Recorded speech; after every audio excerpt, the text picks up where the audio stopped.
Good morning, friends. It's good to be with you once again. The focal verse of our message this morning is taken from John's Gospel, chapter 11, verse 25.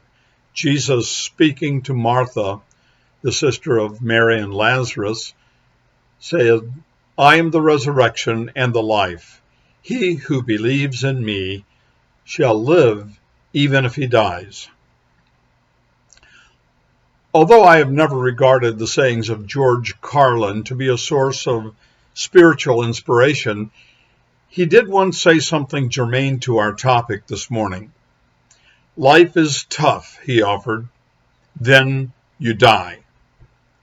Others have expressed the same thought in other terms, but Carlin's statement will suffice to demonstrate how fatalistic many in our age have become. Life is tough, then you die. In truth, I suppose this kind of fatalism has always been around, but you won't find it in the message of Christ. To the contrary, the words of Jesus brim with assurance.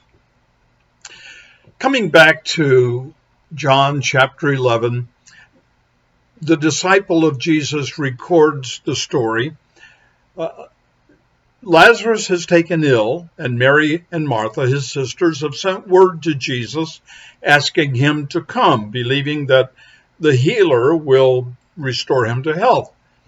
Jesus delayed his coming, and Lazarus died. In fact, by the time Jesus got there, he had been 4 days in the grave. Jesus, coming to the place where the sisters were, was greeted by Martha with the words, "If you had been here, my brother would not have died." And Jesus spoke the words that we read earlier. In fact, he said, "Your brother will rise again." And Martha answered, "I know he will rise again in the resurrection at the last day." Jesus said to her, "I am the resurrection and the life. He who believes in me, even though he dies, will live.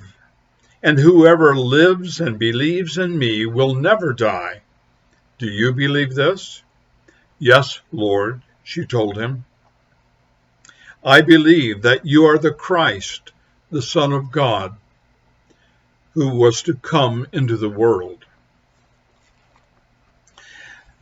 After this exchange, Martha and Jesus were joined by Mary, who said exactly what Martha had, "Lord, if you had been here, our brother would not have died." And John records the shortest verse in all of the Bible. Jesus wept. His heart was broken for the sisters and for their dead brother. He then asked to be taken to the grave. And then, to prove that his words, "Your brother will rise again," were not a narcissist boastful bragging, he proved the truth by being at the grave and saying to them, "Open the grave." "You can't do that," Martha objected. It's been 4 days. By this time, there will be a bad odor."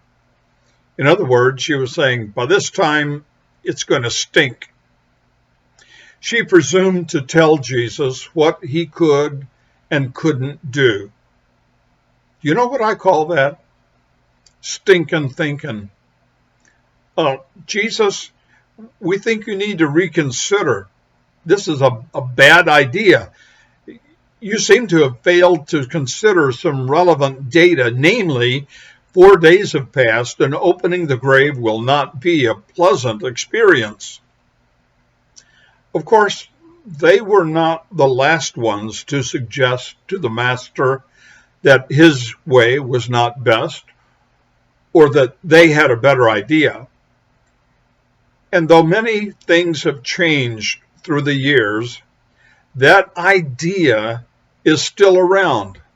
Stinkin' thinkin'.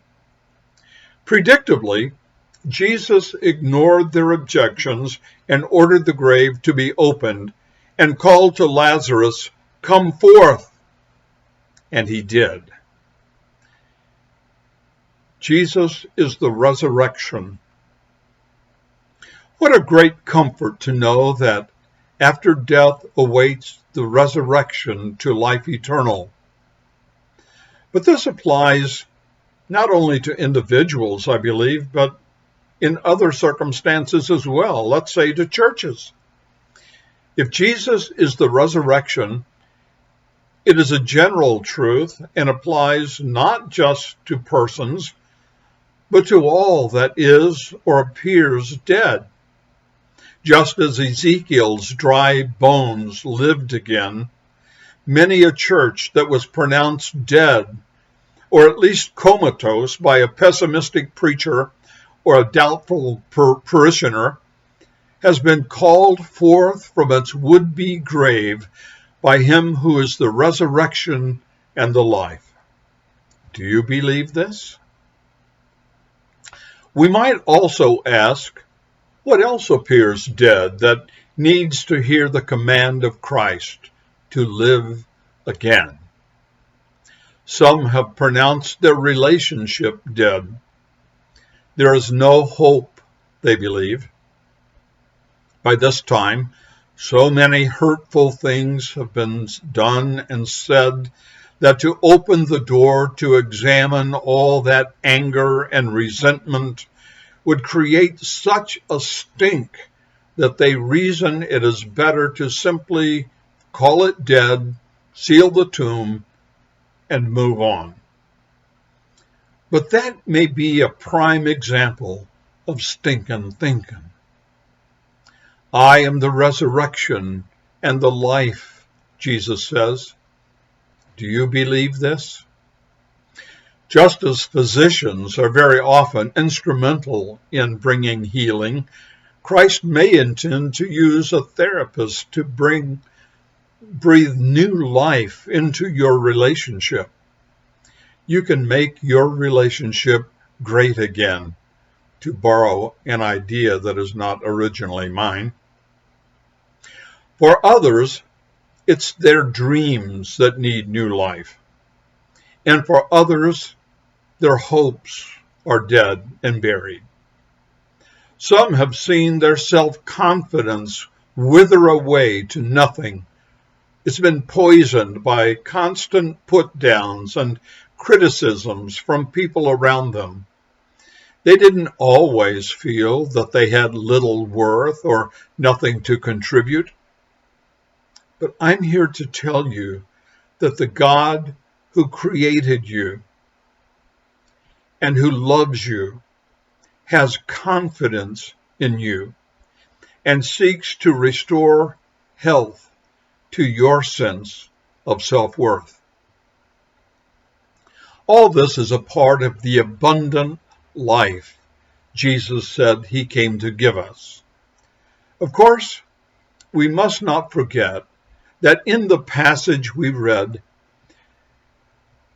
Jesus' real message is that in him we have the promise of everlasting life. The person who believes in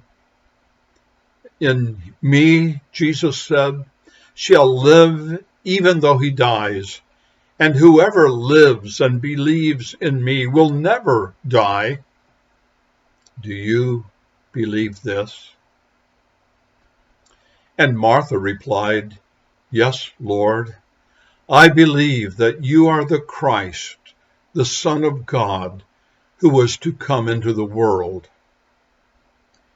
To believe in him is to have the promise of everlasting life with him in heaven. To not believe? Well, we could call that stinkin' thinking.